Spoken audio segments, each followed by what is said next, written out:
Hello fellow makeup lovers, how are you guys doing today? So I'm super excited for this video because I'm going to be doing a review and 2 looks with the new Kaleidos Futurism 4 VR Neon Palette. They recently released 2 new palettes for summer and I was very grateful to receive them in PR. So I already have a 2 looks and a review up on the first one here. Well, this is technically number 5, but I did this one first because it was the one that drew my attention the most.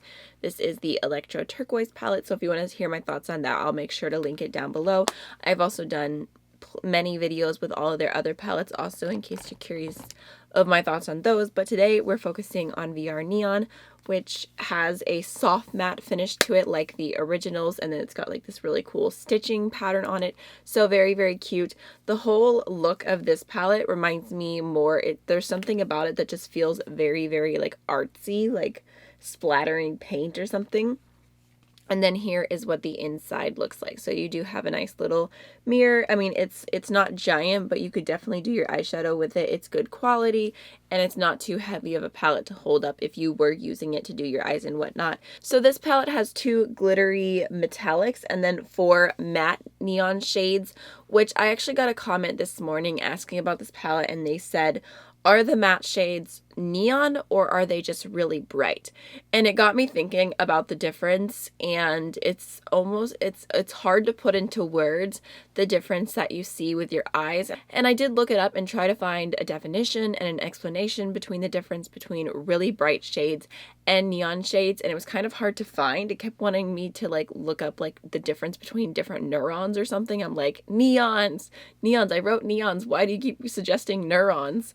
So what I did to decide whether I would call these neons or really bright shades is I looked at my Blush Tribe Neon Dreams palette, which this is not going to come off on camera anywhere near as neon as it is in real life, but it just looks like this. It is super incredibly bright, and I look at these shades next to each other, and for me, looking at them in person, and maybe you'll be able to see on camera, it's obvious that these are just very bright shades. They don't have like that like almost kind of like a white base, like just the tone of the neons are so much brighter, and there's just something a little bit different to them. Like I said, I wanted to find a word explanation rather than just how I see through my eyes. I would say these are very bright shades in comparison to neons. They're not true neons, which on the bright side, that's a pun, these are a lot easier to work with than neons like the Neon Dreams from Blush Tribe, so that is at least a little a pro, but it's there. I wouldn't call them true neons. I also have the Melt Radioactive stack, which is all pressed pigments, and these aren't, I don't know if these are marketed as neons, but I wanted to show you what these look like in comparison with the Kaleidos. Oh, don't fall, come on, stick together. So here's the Melt Radioactive stack next to the Kaleidos palette. Obviously, Melt has the hot pink and Kaleidos doesn't, but overall it's a really similar kind of color scheme. I honestly wish that the Kaleidos had the hot pink in there instead of the green, because that would have made it feel a little bit more like it all went together rather than a rainbow palette where it's a bunch of bright colors, which is kind of how I feel about it. I feel like I'm jumping ahead of myself because I should have just gone through each shade first, but I wanted to show you the difference. However, I will say that I find these incredibly hard to work with. I don't like the formula of these. They're just not the best shadows in my opinion. So again, same as the Neon Dreams one, I prefer the Kaleidos. Here I am being completely disorganized again, but basically I prefer this palette when it comes to these tones in comparison to the other 2 I just showed you, because I have had no problems working with it. I feel like the colors blend out really well, they build up well. I've had no problems with the mattes like fluffing off of my eyelid or anything, so for that reason I prefer these, even though they're not like exactly like neon. They're super bright and they pack a lot of punch to them, but they're also user-friendly and not hard to work with in my personal opinion. So the first shade is this really beautiful matte bright green, and I do like it. I think that it's a pretty color. It's a little bit more sheer. I find these to be more buildable than some of their other matte shades, but I just feel like this shade is a little bit random in the palette. like it makes sense because I've seen so many color schemes have this color scheme to where you look at it and you're like, oh yeah, that goes together. But then it's like, but does it really go together? I just feel like if the green had been replaced by something else, I would have liked this color scheme so much more. Even though I like the green on its own and I think the green and the yellow could go together, it's not my favorite to have here. And like I said, I think a hot pink with all these other colors would have been more coordinating. So, I mean, I have no problem working with the green. I used it on my lower lash line twice just because that's how I feel about it. I feel like it's an accent. I feel like it's a lower lash shade in this palette. I'll use it with other palettes, and actually I think it'd be pretty to use that green with their sci-fi green palette and mix like those tones. But just in general, it's not my favorite to have here. And then next we have the yellow, which again, it kind of, you swatch it and I don't know if you can tell, it kind of looks a little powdery, a little sheer on my finger.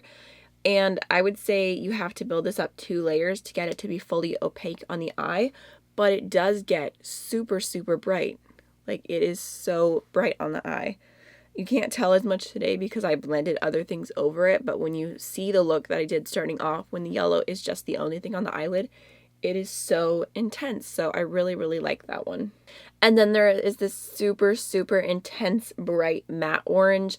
This one packs quite a punch to it. It's very, very intense. It's got a little bit more depth to it than the orange that's in the Electro Turquoise palette, in case you're curious. It's just very, very bright and pigmented. Alright, so the next shade in the palette is a matte red, and I find this to be a pretty true red. It is a little bit on the orangey side, but I don't find it pulling pink when you apply it to the eye, which I appreciate. I think it's a really pretty tone. It's just, it's a pretty good true red, and it's pretty pigmented. I don't feel like you have to build it up very much in order for it to come off super red. Alright, so the next 2 shades in the palette are the metallics, and these both have glitters throughout them. For some reason, I felt like when I touched them with my fingers, the formula, it didn't feel like they had glitter, but you definitely want to use a glitter glue with these, or else you're going to have a lot of like sparkle fallout, unfortunately. They are both really, really beautiful, really fun tones, but I don't know, I feel like I like them a lot because they're beautiful, but because I have to use them with a glitter glue, I kind of wish that it was just the same formula as their previous metallics, because I don't find, like, when I look on my lid, like, I don't see the glitteriness all that much, but I know it's there, but I don't see it, but I know if I didn't use a glitter glue, then it would fall. So I don't know, I don't see, I guess what I'm trying to say is I don't see a difference in the texture on the eyelid enough to like the difference in the formula. The like sparkles aren't that apparent, except for when they're all over the face, is what I'm trying to say. So I'm not exactly in love with that change, but I'm not going to count that as a con because I don't mind using glitter glue and they are really beautiful. So this pinky one is like, it's a really hot pink and it has like almost a little bit of a purple shift to it. It's very subtle. Like, you can see it just a little bit when you move your eye or when you move the shade around, but it's a really beautiful shade. So there's what it looks like. Like I said, it has just tiny, tiny minuscule sparkles going through it, but it's a really pretty color.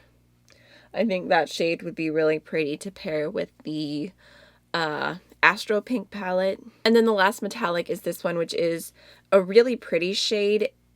It's kind of like a gold, but it has a really, really strong orangey, yellowy shift to it. I almost like don't want to call it a gold just because it's so beautiful, and I feel like a lot of golds can kind of be like this lackluster, just like this one, just, I don't even know, it's just like a rusted gold shade, and this is so much different than that. It's so intense and orangey. It's basically, it's like an orange base with a gold shift, a yellowy gold shift running through it. So I really like this color. So there's what that looks like. So I do think that it's a really pretty palette and I like it. I just think overall I'm not as drawn to this color scheme, just to put it simply.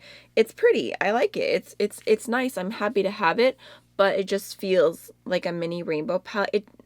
I guess the way I could describe this is it feels like it's not really bringing anything new to my collection. Of course, I appreciate the aesthetic, I appreciate the packaging and everything, but like this palette, I don't think I would have been drawn to purchase it if I hadn't received it as PR, whereas the other one, Electro Turquoise, completely just stole my heart. So this one comes out on top for me. I gave this one an A+ rating, and this one I think I would give a B+, just because it doesn't feel quite as versatile. I feel like no matter what look I do with this, it's just going to be a really, really bright, colorful look. And that's fine, but I've just been so into doing more monochromatic, or like taking colors and making them more everyday recently. And I don't feel like I could do that as easily with this palette. So overall, it's pretty. I like it. I'm going to give it a B+. The way that I would make it better is I think it would have been more unique if this was the hot pink. And then, yeah, I think I would have been a lot happier with that. I guess I could rate it an A- because the quality is really good. The packaging is really nice. It's just the color scheme that doesn't like completely blow me away. I still think it's aesthetically pleasing. So that's basically my thoughts on the palette. Here, let me show you. So there's the colors up close. Also, just in case you're curious, I've had no problem with staying power with these, and also I did not have any staining. So now let's go ahead and jump on into the two looks. All right, so jumping right on into this first look, I'm going to keep it a really quick, simple look, and I'm going to start off with the bright yellow right here. I'm using like a super random brush. Don't know how to feel about this, but just going to go ahead and throw that into my crease and kind of just like all over my lid, just like a really yellow moment. And then just softly, when there's less product on the brush, blending out the edge. And then just gonna go ahead and pat that on to build it up a little bit. I'm gonna go ahead and take the matte neon green, and I'm gonna pop that along my lower lash line.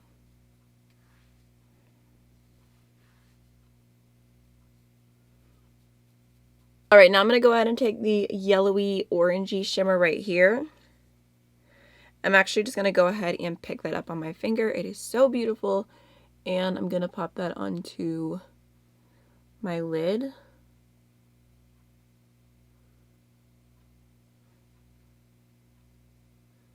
going to take a clean brush and just very lightly blend the crease a little bit.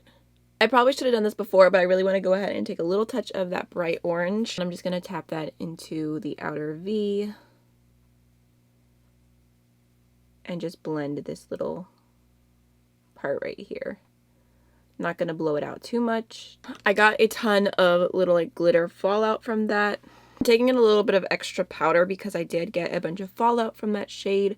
I didn't think that I would, just from judging how it felt when I swatched it, but lots of fallout. So definitely recommend using all of these shimmers with a glitter glue. Dust that away as best as I can.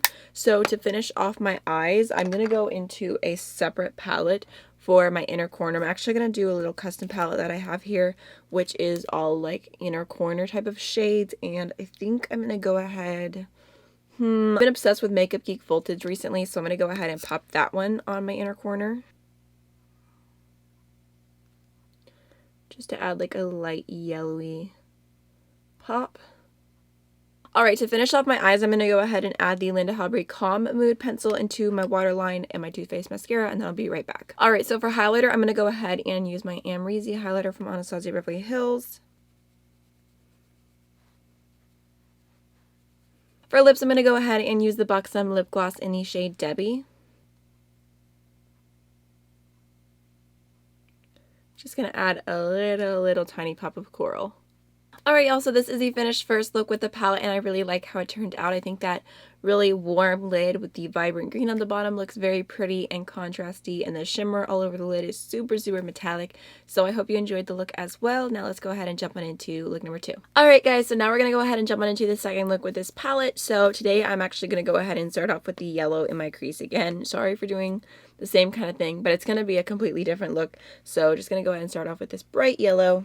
I wanted to use this on a more regular fluffy brush just because when I used it yesterday, it was on like this really weird, interesting, like huge, big packer, and it just felt like it looked fine, but I wanted to make sure, like I just wanted to feel how this shadow performed with a regular blending brush.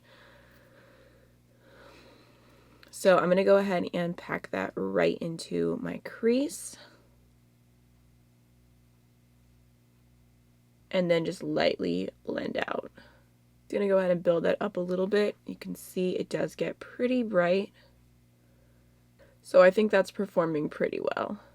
Alright, now I'm going to go ahead and take the matte orange, and I'm going to put that directly into my crease. Super pigmented. Then just slightly blending it out. I'm going to take a touch more of my yellow on the outside of the blend, that outer region, and just slightly go over because I don't want to lose the yellow. Still want it to have its little moment. Alright, now I'm taking this super bright red right here, and I'm going to go ahead and pop that into my outer V to start off with, and then I'm going to bring it through my crease to add some more depth.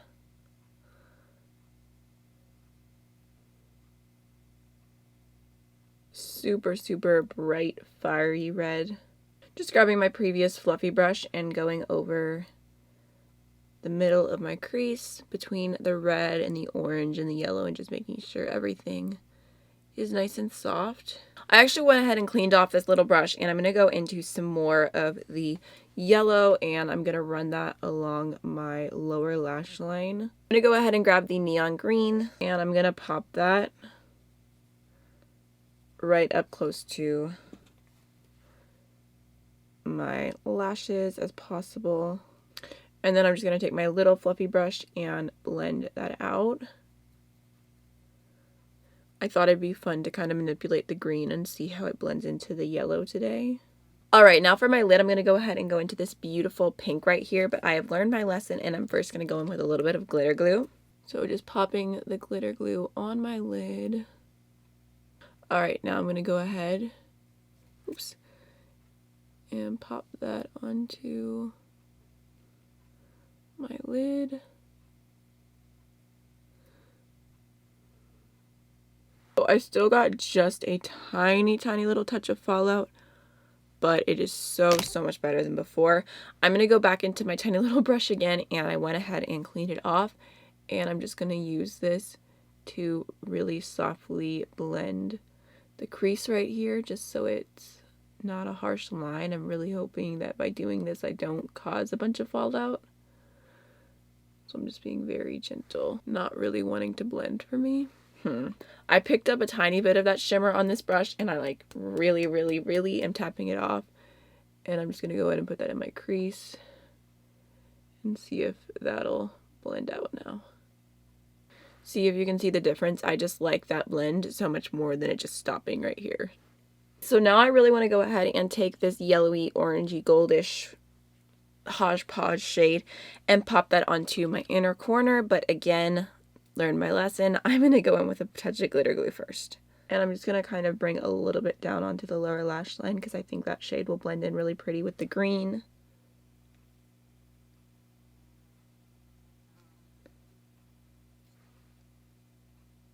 Alright, because that shade is so intense, I really want to go in and add some more green and just build that up a bit more. Alright, so I'm going to go ahead and finish off this look with the Lehighton Happy Mood Pencil and the Too Faced Better Than Sex Mascara. Alright, for highlighter today, I'm going to go ahead and take the Beauty Bakery Cosmetics Milk and Honey palette, and I'm going to use this pink shade right here called Oh Honey. Such a beautiful highlight. For lips, I'm going to go ahead and use the Lehighton Pink Opal lipstick. Alright, so this is the finished second look. I hope you enjoyed the review and tutorials, and I'll see y'all in the next one. Bye!